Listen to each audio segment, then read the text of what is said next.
estamos nesta noite de vera feliz e satisfeito com Deus por mais uma vez estarmos na igreja. Estar na igreja para nós é um privilégio, que muitas pessoas já não têm mais esse privilégio, mas nós temos o privilégio de estarmos na casa do Senhor, cada culto, um culto após o outro, e nós sabemos que quem cresce são aqueles que estão participando dos trabalhos da igreja. Desde já eu quero glorificar a Deus pela vida de cada um dos irmãos que está sempre presente nos cultos para a glória de Jesus. Meus irmãos, como foi falado no último culto de ensino passado, eu disse aos irmãos que nós iríamos encerrar como Deus fala, que era o assunto que nós vínhamos falando já há meses, e hoje nós iríamos começar o estudo sobre escatologia. A escatologia, que é o estudo aí das últimas coisas. Mas como eu disse aos irmãos, para nós estudarmos as últimas coisas, nós temos que começar desde o começo, desde o princípio, porque assim como você assiste aí um filme ou alguma coisa que você quer entender, se nós começarmos lá no final, nós não vamos compreender na totalidade da mensagem ao qual está sendo passada para nós, porque nós pegamos já no final. Se nós começarmos desde o começo, vamos supor de um filme, quando você chegar lá no final, você vai conhecer toda a história e você vai assimilar melhor o conhecimento adquirido no decorrer daquele tempo que passou assistindo aquilo que você queria ver. Na Bíblia Sagrada, meus irmãos, quando nós falamos de escatologia, antes de nós entrarmos no assunto, eu quero que você pegue por base o versículo que nós lemos no começo de Romanos capítulo 12, versículo 3. Daqui a pouquinho você vai ver o porquê que eu quero que os irmãos peguem por base. Romanos 12, 3, onde diz: porque pela graça que me é dada, digo a cada um dentre vós, que não saiba mais do que convém saber, mas que saiba com temperança, conforme a medida da fé que Deus repartiu a cada um. Quando nós entramos aí no estudo sobre escatologia, sobre as últimas coisas, o que é fé? Fé é nós acreditarmos naquilo que nós não estamos vendo. Ou seja, se nós vamos estudar sobre a escatologia, sobre aquilo que ainda vai acontecer, automaticamente nós não estamos contemplando com os nossos olhos. Então, para nós acreditarmos, nós temos que usar a nossa fé. A fé que é o firme fundamento das coisas que se espera e a prova das que se não veem. Então eu quero dizer aos irmãos que nesse estudo aqui, você tem que exercer ou exercitar a sua fé, porque senão você não vai acreditar, porque você não vai conseguir contemplar com os olhos naturais aquilo que nós vamos estar ensinando aos irmãos sobre escatologia. Outra coisa que eu tenho que mostrar aos irmãos, que esta fé que você vai usar é a fé que Deus repartiu a cada um de nós. Eu sei que no meio da igreja tem pessoas que têm uma fé maior do que os demais, tem pessoas que têm uma fé menor, tem pessoas que têm uma fé mediana, e eu não estou aqui nessa noite para julgar a fé dos irmãos. Pelo contrário, eu estou aqui nessa noite para compartilhar a minha fé naquilo que eu acredito, compartilhar com os irmãos que estão aqui na igreja e com aqueles que estão acompanhando também via Instagram. Então, se você for estudar sobre a escatologia, você tem que exercitar a sua fé, porque quando eu falei para você, você vai estudar sobre coisa desde o princípio, nós não estávamos lá para contemplar. Vamos estudar coisas também que é do futuro, nós não vivemos ainda lá para nós contemplarmos. Então temos que exercitar a nossa fé. Vamos lá. A palavra escatologia escatologia é derivada de duas palavras gregas: escatos, que significa último, e logia, que significa estudo. Só para os irmãos terem uma noção, quando fala teologia, está falando sobre logia, significa estudo, teo, Deus. Então, estudo sobre Deus. Mas agora, escatologia é estudo das últimas coisas. Então, nós vamos estudar uma matéria dentro da palavra de Deus sobre as últimas coisas. Só que observe aqui em Romanos 12:3: cada um de vós não saiba mais do que convém, mas que saiba com temperança. O que é temperança? Controle ou domínio sobre nossos próprios desejos ou paixões. Então você vai aprender sobre escatologia, mas você tem que ter temperança, controle, domínio. Não precisa você querer arrancar os cabelos da cabeça achando que tudo vai acabar amanhã, ou você querer sumir, se enfiar dentro do buraco achando que vai cair um meteoro na sua cabeça. Não, você tem que aprender com temperança, usar a sua fé, mas com temperança. Tem que ter domínio, meus irmãos.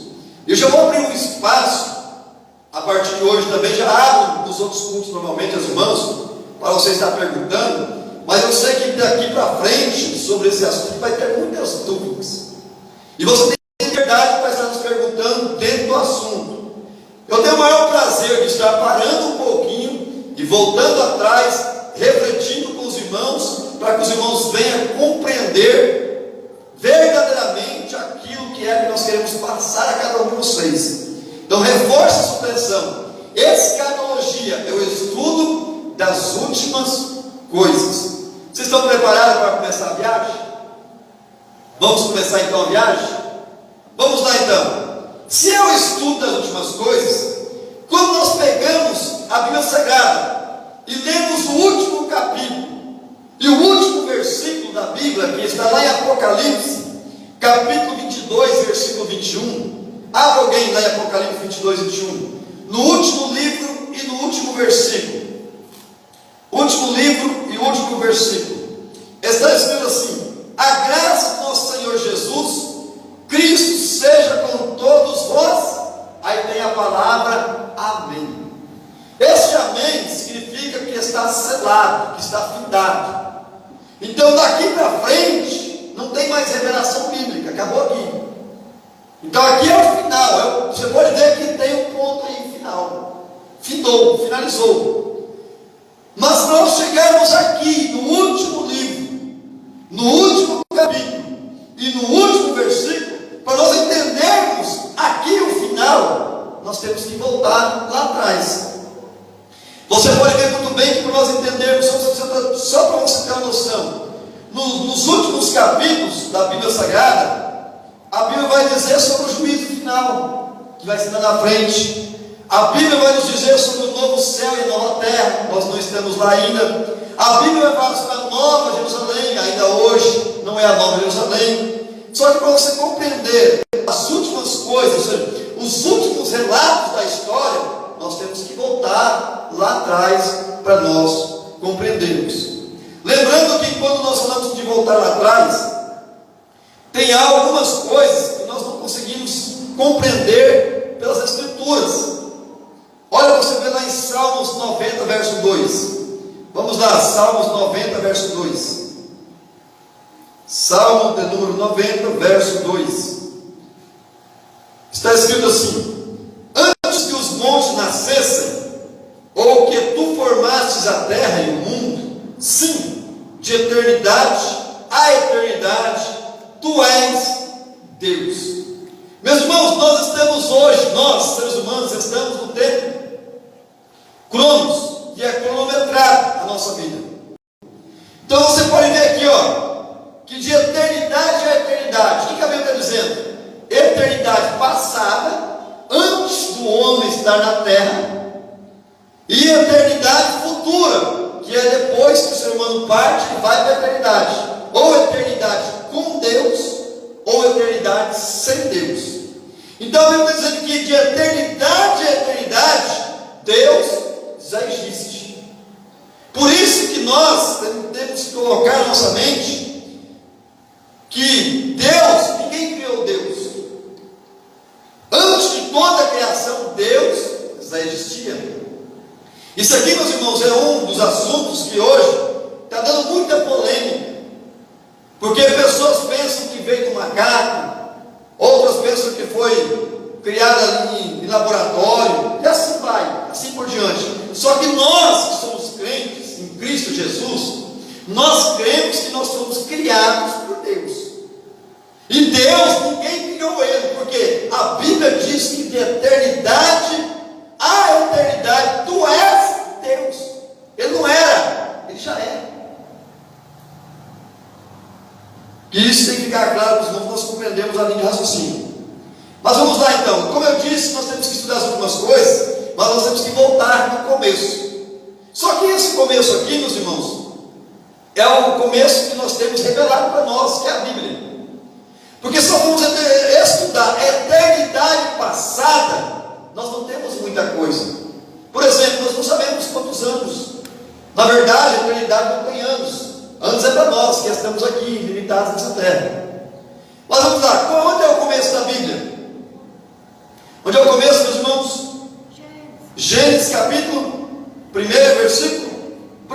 Então vamos lá. Vamos em Gênesis capítulo 1, versículo 1. Se eu estudo as últimas coisas, nós temos que começar no princípio. Aí a Bíblia diz assim, ó, no princípio criou Deus os céus e a terra. Aí tem um ponto final. Versículo 2, quem tem a Bíblia acompanha. E a terra era sem forma e vazia, e havia trevas sobre a face do abismo, e o Espírito de Deus se movia sobre a face das águas.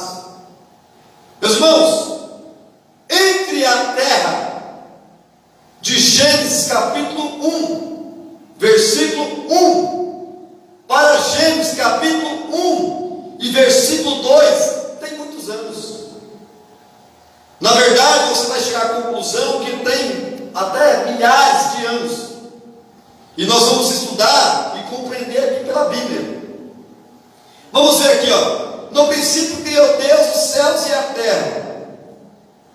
E eu te pergunto para você, a terra, meus irmãos, a terra, Deus quando cria alguma coisa, Ele cria sem forma, cria vazio. Você já tem já tem um certo conhecimento com Deus. Deus cria alguma coisa sem forma, vazia? Sim ou não? Vamos ver isso na Bíblia? Abra lá em Isaías capítulo 45, versículo 18. Depois vamos voltar aqui em Gênesis primeiro, tá? Vamos lá, Isaías capítulo de número 45, versículo 18. Quem encontrou pode ler em nome de Jesus. Isaías 45, 18.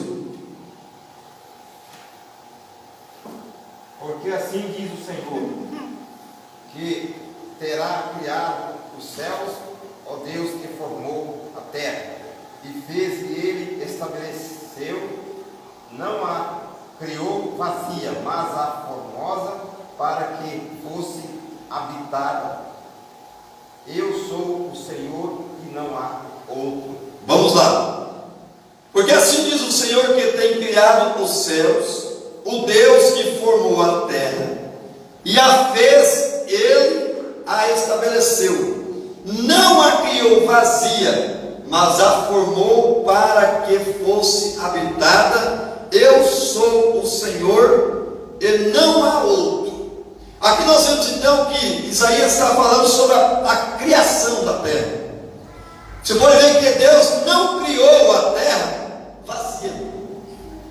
Olha você vê, acompanha o versículo.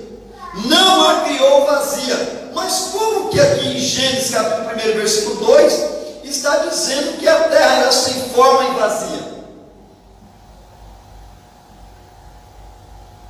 Então nós entendemos que a terra de Gênesis capítulo 1, versículo 1, e a terra de Gênesis capítulo 1, versículo 2, há um espaço de tempo muito grande. E é sobre isso que eu vou entrar nessa noite. Vou explicar aqui um pouquinho, segundo os relatos que a Bíblia nos dá, a respeito do que aconteceu. Porque a Bíblia está dizendo que Deus, quando criou tudo no princípio, tudo foi perfeito, foi formoso, foi belo. E agora no Gênesis capítulo 1, versículo 2, a Bíblia está dizendo que a mesma terra, não foi outra, essa terra agora está sem forma e está vazia. Já parou para pensar o que aconteceu?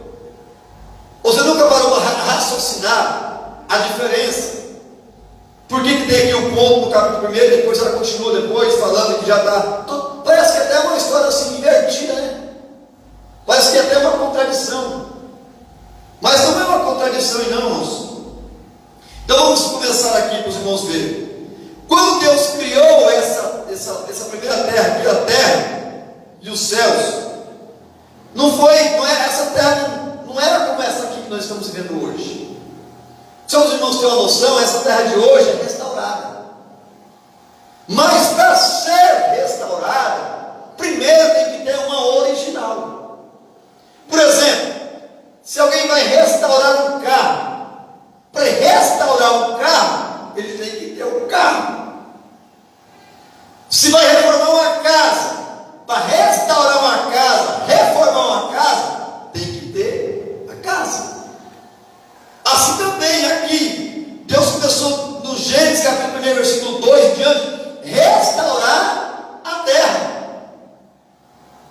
Mas já tinha terra. Só que esta terra que foi criada no princípio, ela era perfeita.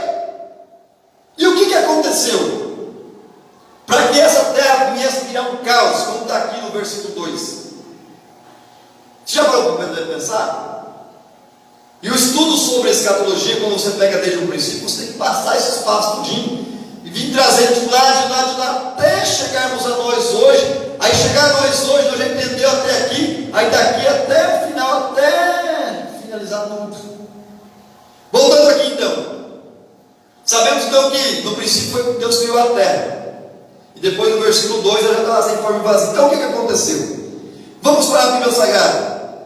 Vamos para Ezequiel 28, 13 ao 17. Ezequiel capítulo 28, versículo 13 ao versículo 17.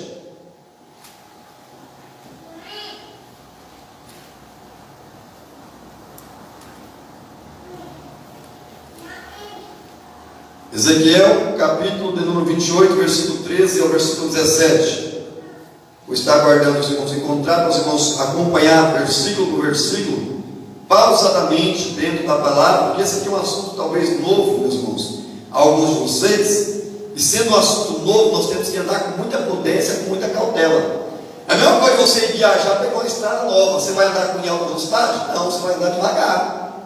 Porque se você andar muito correndo, você não sabe onde tem uma curva imprevista e você pode passar reto. Assim também é o nosso conhecimento na Bíblia. Se o assunto é novo, nós temos que ir com prudência, com cautela, olhando as placas de sinalização, olhando muitas vezes alguma curva, alguma ponte na estrada, no percurso. Mas vamos lá, Ezequiel 28, 13 ao 17. Está escrito assim, ó: Estavas no Éden, jardim de Deus. Toda pedra preciosa era a tua cobertura: a sardônia, o topázio, o diamante, a turquesa, o ônix, a jaspe, a zafira, o carbônico, a esmeralda e o ouro. E as obras dos teus tambores e dos teus pífaros estavam em ti. No dia em que foste criado, foram preparados. Tu eras querubim ungido para proteger, e te estabeleci no monte santo de Deus estavas. No meio das pedras afogueadas andavas. Perfeito eram os teus caminhos, desde o dia em que foste criado, até que se achou iniquidade em ti. Na multiplicação do teu comércio, se encheu o teu interior de violência, e pecaste, pelo que te lançarei profanado fora do monte de Deus, e te farei perecer, ó querubim protetor, entre pedras afogueadas. Elevou-se o teu coração por causa da tua formosura, com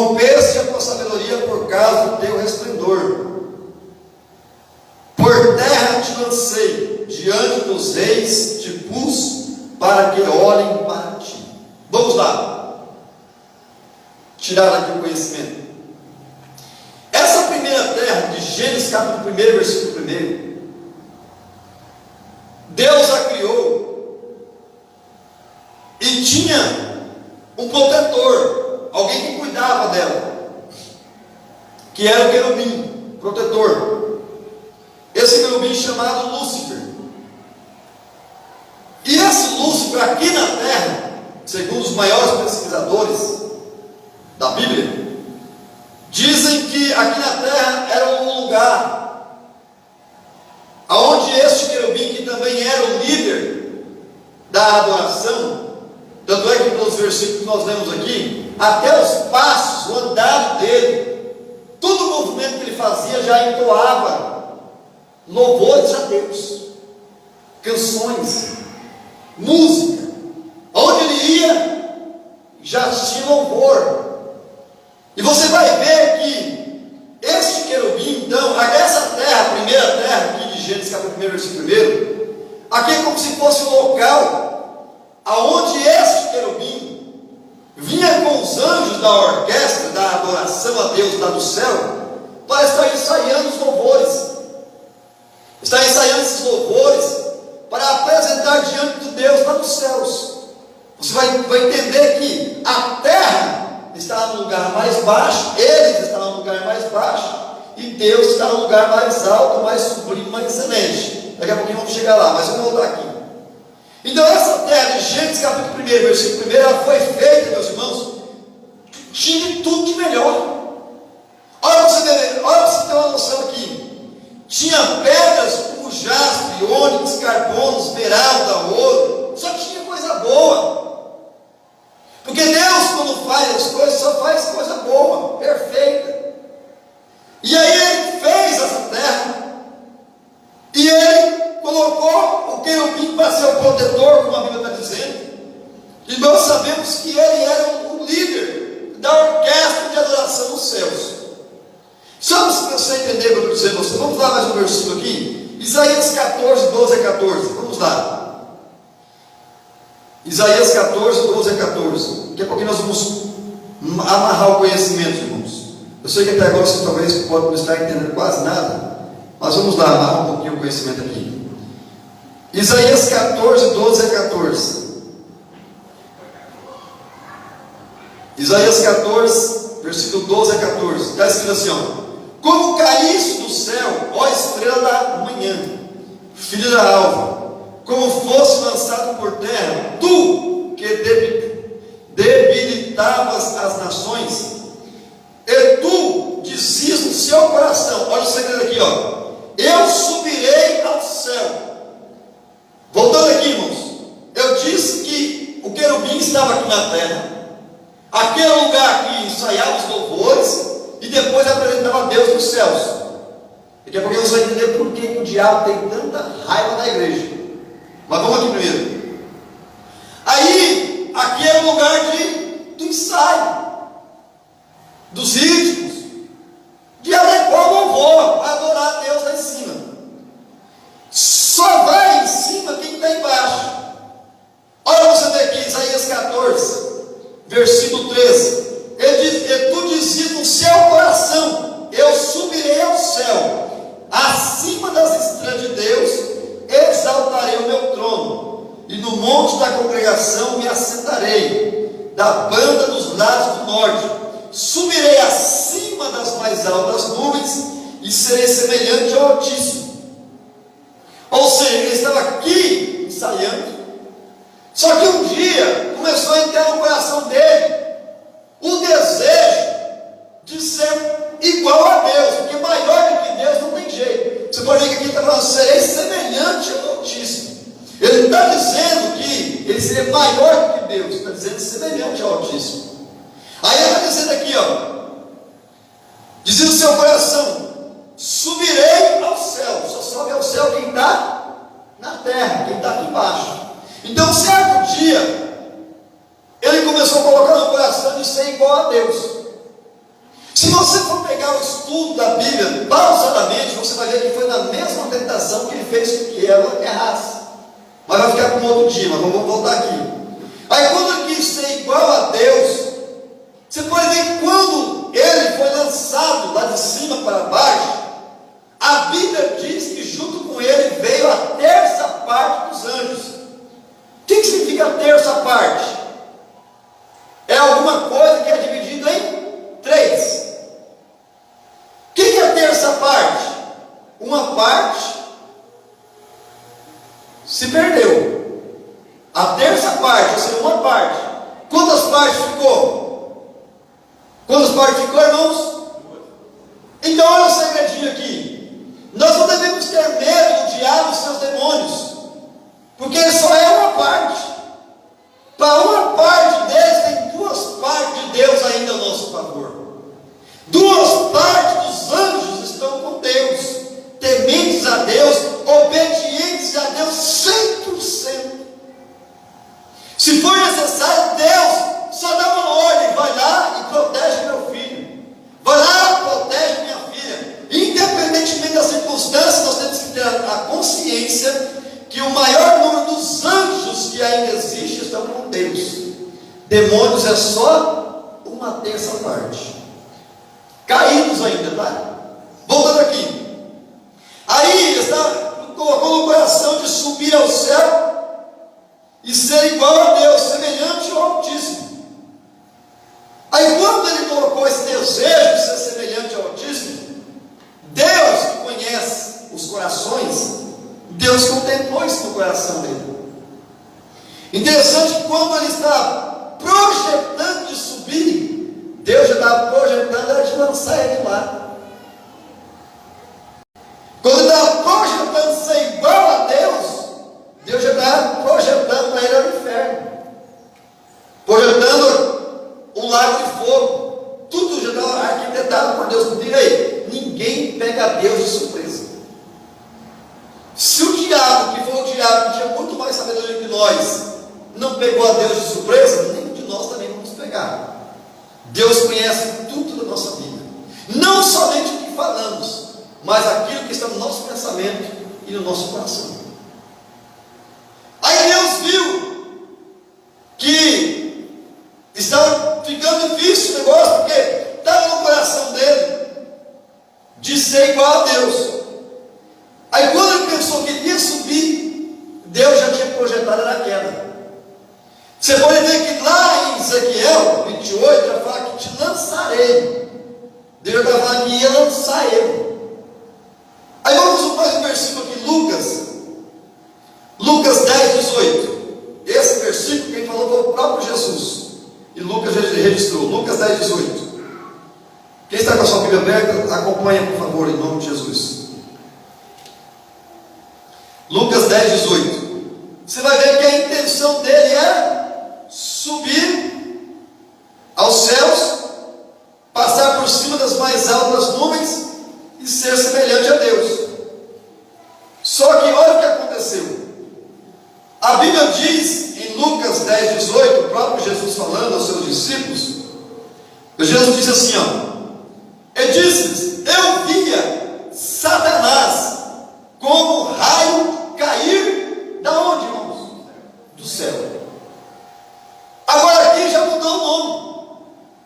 Quando ele foi colocado como protetor da terra, como o organizador da orquestra, o nome dele era Lúcifer, anjo de luz, protetor, guardador, aferidor de medida. Só que como ele quis ser oponente de Deus, passar para cima e ser igual, ser oponente, o nome dele já mudou para Satanás. Satanás significa adversário. Por isso que a Bíblia diz em algumas passagens Satanás, outras passagens diz diabo. Diabo é caluniador, enganador. Quando ele vem com artimanha para caluniar, para defraudar alguém, inventar mentira, é diabo. Quando ele vem para confrontar, para ser o inimigo, o adversário, é Satanás. A Bíblia também chama ele de serpente. Fala no caso de astúcia, é dar o bote quando muitas vezes a gente não espera. Mas vamos lá. Então ele projetou subir, porque ele estava embaixo.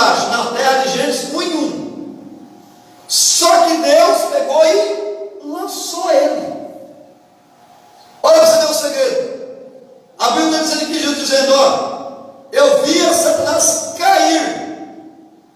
Lá em Ezequiel falou que Deus lançou.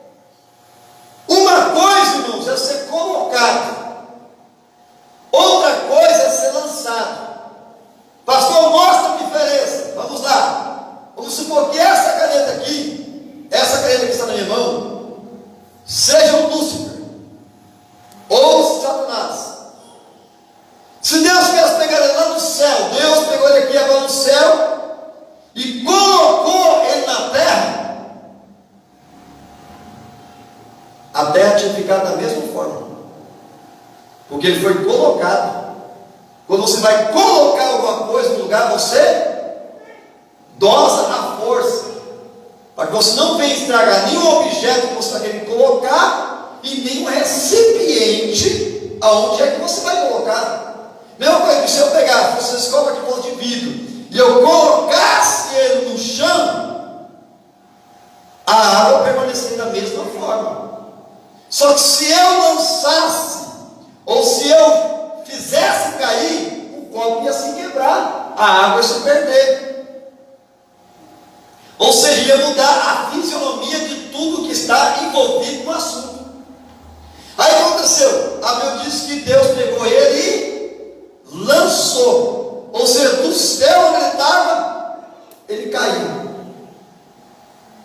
No que ele caiu, irmãos, aí fez-se um caos aqui na terra. É aonde nós vamos chegar agora em Gênesis capítulo 1, versículo 2.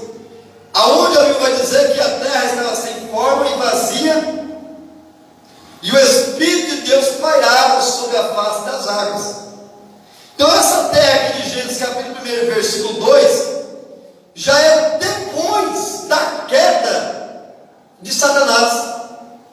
Por isso que com a queda dele, a terra ficou sem forma e ficou vazia.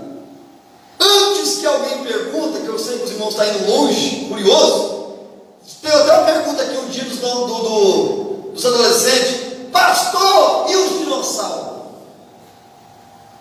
Se você for pesquisar sobre os dinossauros, você vai ver que os ossos deles são de quantos milhões de anos para trás? De muito tempo. Eu não posso dizer para você que não existiu, mas também não posso afirmar que existiu, mas vamos dizer que existiu. Se ele existiu, você pode ter certeza que foi nessa primeira terra aqui, ó. Porque com a queda de Satanás aqui na terra, que tudo ficou sem forma e vazio, acabou-se a vida ali. A Bíblia diz que o Espírito de Deus pairava sobre a face das águas. Até que os irmãos estão entendendo, está parecendo alguma coisa de outro mundo. Está parecendo alguma coisa de outro mundo, irmãos? Dá para vocês entender? Tem alguma dúvida? Então pergunta, então pode perguntar. Vocês estão entendendo bem mesmo, irmãos? Eu estou indo pela Bíblia. Então, olha para você ver a diferença de ser colocado e lançado, há toda a diferença. Isso aqui, meus irmãos, que eu estou passando aos irmãos, é a linha de raciocínio teológico dos maiores pensadores, dos pensadores mais sérios da palavra de Deus. Homens que, assim como eu também, outros que gostam de estudar, estudam a Bíblia para ensinar a Bíblia para o povo. E esses pesquisadores, assim como eu também tenho a minha fé, a explicação dessa primeira terra aqui, para Gênesis capítulo 1, versículo 2, é essa: que quando ele foi lançado para a terra, aí a terra ficou caótica, no impacto que teve. Se tivesse dinossauro, pode ter certeza que o dinossauro não ficou. Por isso que eu tenho que dizer para os irmãos, eu não posso dizer que também não houve dinossauro, porque segundo os cientistas, eles pesquisando, você vai ver, toda vez que ele encontra um fóssil de dinossauro, é de quantos anos para trás. E eu não posso afirmar para os irmãos que a Terra só tem 6.000 anos. 6.000 anos, mais ou menos, é depois da queda do homem para cá. Não tem como eu dizer aos irmãos, e o tempo que Adão ficou no Éden ainda, no tempo da eternidade? E o tempo que antes de Adão chegar no Éden, que já existia a terra? Por isso que eu disse aos irmãos, a terra terra que nós estamos hoje é restaurada. Antes da terra restaurada, já tinha uma terra. Tem cientistas que falam que a terra tem milhões e milhões de anos, milhares. Se eles estiverem certo, estão certo. Eu não posso falar que está errado, porque o estudo comprova que está. Mas quantos anos tem de verdade? Não posso afirmar, porque a Bíblia não diz. Pastor, mas e aí, como é que nós faz? Como é que nós faz? Nós vamos lá para Deuteronômio 29, 29. Abre lá para você ver. Quando alguém perguntar um negócio para você, que você sabe que não está na Bíblia, que você não tem como dar resposta, você leva lá no Deuteronômio 29, 29. Até marca a sua Bíblia aí, porque sempre tem uns engraçadinhos, irmãos, que querem nos apertar demais. Deuteronômio 29, 29. Encontraram? Está escrito: as coisas encobertas são para o Senhor nosso Deus, porém as que são reveladas são para nós e para nossos filhos para sempre, para cumprirmos todas as palavras desta lei. O que não está revelado, ou seja, o que está encoberto, não pertence a nós, não, irmãos. Tem pessoas que querem saber quantos milhões de anos tem a Terra, segundo a Bíblia. Tem tanta pergunta que eu tenho, vou te fazer só para Deus quando chegar lá no céu, porque a Bíblia não me dá a resposta. Aí o que é encoberto, então é para quem que é as coisas encobertas? É para Deus. Ele que sabe todas as coisas. Eu disse, irmãos, que revelação é nada mais ou menos que tirar a cortina e mostrar o que está atrás, o que está oculto. Se Deus não quis revelar, você pode ter certeza que é para o nosso bem. Já pensou? Se nós já temos dificuldade de acreditar em muitas coisas, com pouca informação que nós temos, imagine se nós tivéssemos muito mais ainda. E as que são reveladas, aquilo que Deus já tirou a cortina, é para nós. Para quem mais? Para os nossos filhos. Passar o conhecimento de geração para geração. E qual é o propósito de Deus nisso? Que nós venhamos cumprir a lei, ou seja, guardar a palavra. Se nós temos dificuldade de guardar o que está aqui, imagine se fosse muito mais. Então, quando alguém perguntar alguma coisa para você, que você não sabe, ou então que não está na Bíblia, que você sabe que não está, que não tem como você responder, só levar lá em Deuteronômio 29, 29. Ó, irmão, o que está encoberto é para Deus. Tem gente que quer saber quantos animais que entrou dentro da arca. A Bíblia só fala que foi um casal. Das espécies, quantas espécies que entrou? Quantos animais entraram na arca? É a mesma coisa que você querendo dizer assim, pastor, quantos litros tem no oceano de água? Quantos grãos de areia tem nas praias de todo o planeta? Eu não sei. Está encoberto. Quem sabe? Deus. Está guardado nele. Se alguns irmãos soubessem minha vida, eu fico mais curioso um pouquinho. A separação da água e da terra está bem na frente. Tá, não vamos chegar lá ainda. Vamos na restauração. Nós estamos pegando aqui na fase onde a terra ficou caótica. Daqui a pouco vamos pela Bíblia restaurando a terra, segundo o conhecimento da palavra do Senhor para a nossa vida. Eu estou só aqui, irmãos, ó. Gênesis capítulo 1, versículo 1. Para Gênesis capítulo 1, versículo 2. Só mostramos, irmãos, segundo o raciocínio dos estudiosos da Bíblia Sagrada, o que aconteceu com a terra ficar sem forma e vazia. Porque nós lemos lá em Isaías 45 que Deus não formou a terra sem forma nem vazia. Agora, vamos pegar aqui um gancho aqui. Por que o diabo, ou Satanás, tem tanto ódio, raiva da igreja? Porque nós estamos aqui também, irmãos, na terra, ensaiando a nossa oração, para um dia adorarmos a Deus lá nos céus, para todo sempre. E essa função era dele, e ele perdeu. E se sabe muito bem que aquele que tem uma função e perde para outro, ele vai querer muitas vezes matar, destruir. E quando esse sentimento vem ao nosso coração de matar ou destruir alguém porque tomou ou ficou no nosso lugar, não é sentimento de Deus. maligno. Por isso que o maligno hoje tem tanta raiva da igreja, porque a igreja está fazendo o quê? Ensaiando na terra, adorando na terra, para depois adorar nos céus, para todo sempre. Por isso que ele tem tanta raiva de nós, irmãos. Se ele pudesse agora, nesse momento, nenhum de nós ficaríamos vivos aqui mais não. E você pode ter certeza que ele não perdoa nenhum de nós. Só Deus para nos guardar. Eu falei aos irmãos no culto passado, um dos cultos aí atrás, que Deus é Deus até no diabo. Tanto é que quando Jesus estava na tentação, na última tentação que ele falou para Jesus adorar a ele, o que Jesus falou para ele? Somente ao Senhor teu Deus adorará. Ou seja, Deus é Deus até no diabo. O diabo não está acima de Deus, muito menos igual a Deus, ele está bem mais abaixo. Alguns irmãos têm alguma pergunta? Alguma colocação? Posso continuar? Então, nós hoje estamos na terra restaurada. Sim ou não? Na terra restaurada. Como eu disse, se for passar por uma restauração, já tem que ter alguma coisa.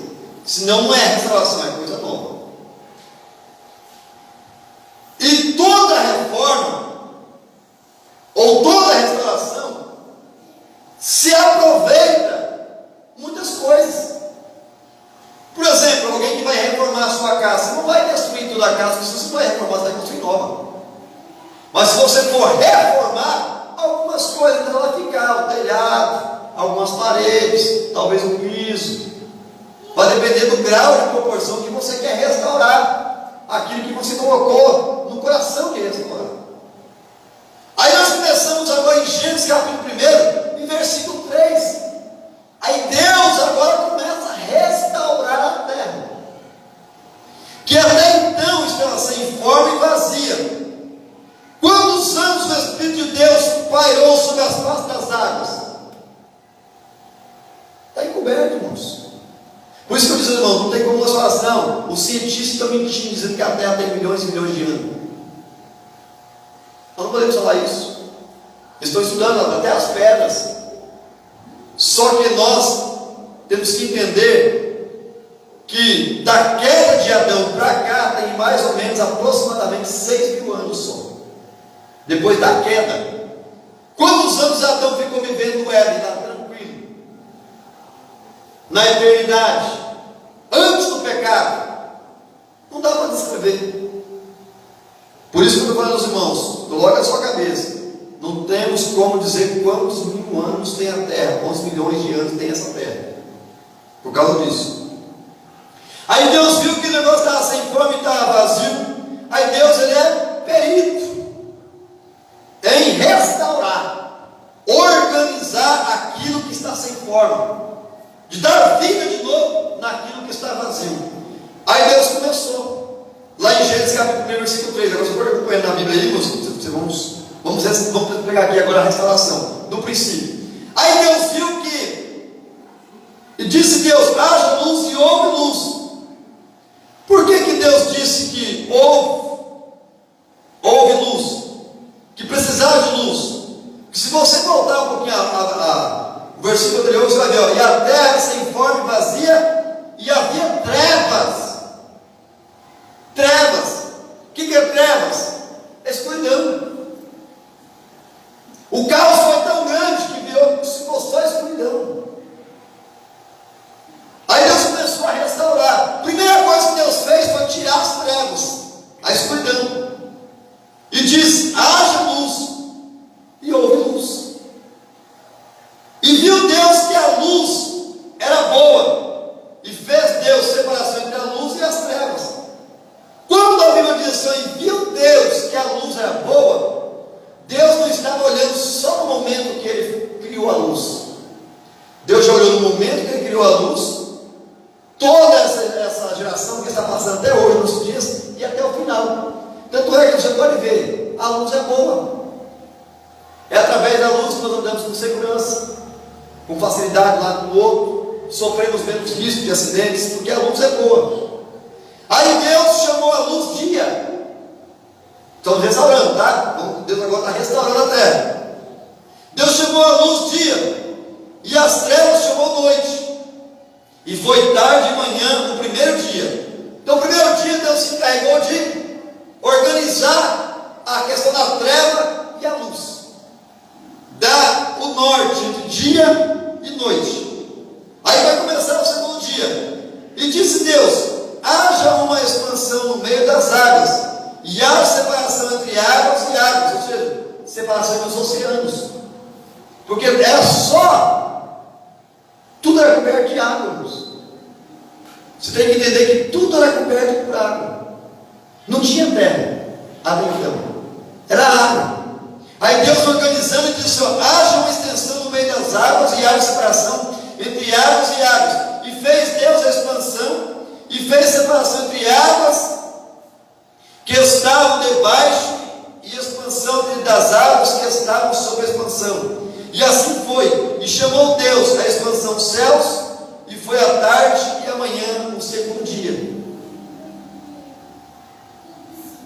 Aí vai começar o terceiro dia.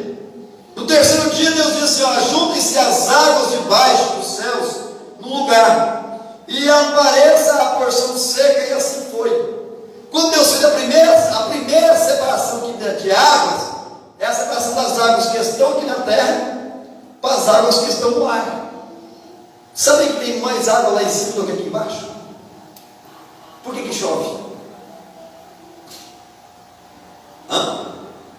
Não é porque as águas estão nos céus?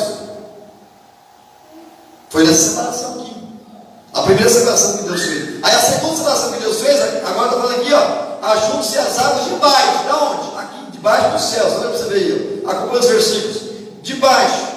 E quando Deus fez essa separação aqui de baixo, Deus formou o quê? Os mares. O ajuntamento das águas chamou mares. E viu Deus que era bom. E disse Deus: produza a terra erva verde, erva que dê semente, árvore frutífera que dê fruto, segundo a sua espécie, cuja semente esteja nela sobre a terra. E assim foi.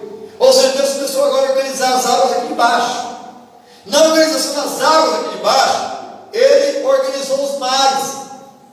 E o que fez limite de mares e mares foi terra.